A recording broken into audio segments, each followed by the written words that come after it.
Supreme court का आदेश है इन कुत्तों को एक शेल्टर होम में ले जाना है, स्ट्रे डॉग्स को, और ये बहुत बढ़िया फैसला है। इसको हम स्वागत करते हैं दिल से कि एक जगह होंगे, लोगों को कम से कम, जो हम लोगों को जो दिक्कत हो रही है सड़कों पे चलते चलते काटना, इनका बच्चों के ऊपर काटना, औरतों को काटना, चलती बाइकों पे दौड़ना, तो ये कम से कम दिल्ली से हटेगा और ये बहुत ही बढ़िया फैसला है। हम इसको पूरा समर्थन करते हैं।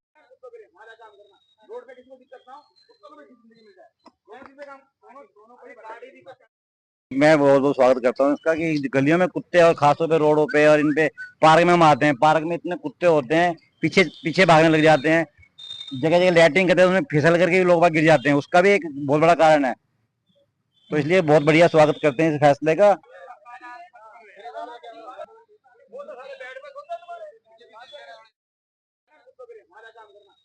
नगर निगम के पास में उनका जो शेल्टर होम बनाने के लिए नंदगांव के आसपास कम से कम 1000 एकड़ ज़मीन है, जिसमें आराम से शेल्टर बनाया जा सकता है। जैसे कि उन्होंने गौशाला बनाई है, उसी के आसपास बहुत ज़मीन है, उन कुत्तों के लिए मेरे आराम से यहाँ पर रहने के लिए व्यवस्था बनाई जा सकती है।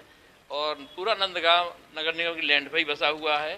जीडीए ने भी ढेर सारे फ्लैट बनाए हैं, वो भी उनसे लेकर के बनाए गए हैं।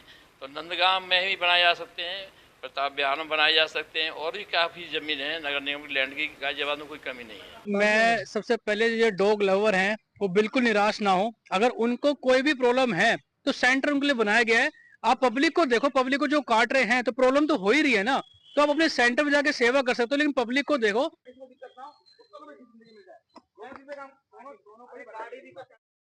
ये कहीं ना कहीं अनजस्टिफाई बात है कि 3 4 5 लाख कुत्तों को एक साथ और 8 हफ्ते के अंदर कहीं पर शिफ्ट कर देना।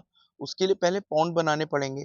पॉन्ड के लिए आपको करोड़ों अरबों खरबों रुपए का फंड चाहिए, जो आप क्या दिल्ली सरकार या भारत सरकार के पास ये फंड है कि कुत्तों को अलग रख सकें? फिर उनके खाने पीने के लिए, मेंटेनेंस के लिए, उनके रख रखाव के लिए आपको लोगों को नियुक्त करना पड़ेगा। कम से कम आपको 10,000 लोग नियुक्त करने पड़ेंगे अगर आपको 3 4 लाख कुत्तों को संभालना है।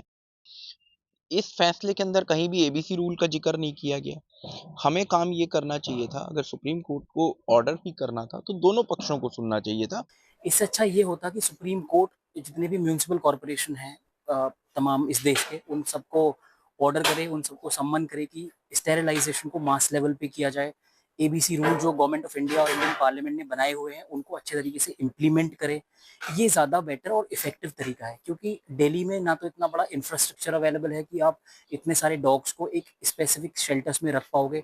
दूसरा, शेल्टर होम्स इंजर्ड और अब्यूज डॉग्स के लिए होते हैं, जहाँ पे उनको रिहैब किया जाता है, ट्रीटमेंट दिया जाता है, मेडिकल अटेंशन दी जाती है। कभी ग्राउंड लेवल पे उनकी हालात देखी जाए, या तो कुत्ता मरने के लिए भेज दिया जाए या स्टरलाइजेशन के नाम पे जो भी है वहाँ पे बॉच्ड अप है प्रोग्राम।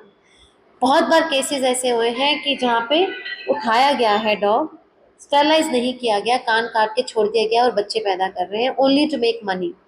ना इलाज सही तरीके से होता है, ना कुछ स्टरलाइजेशन सही तरीके से होती है।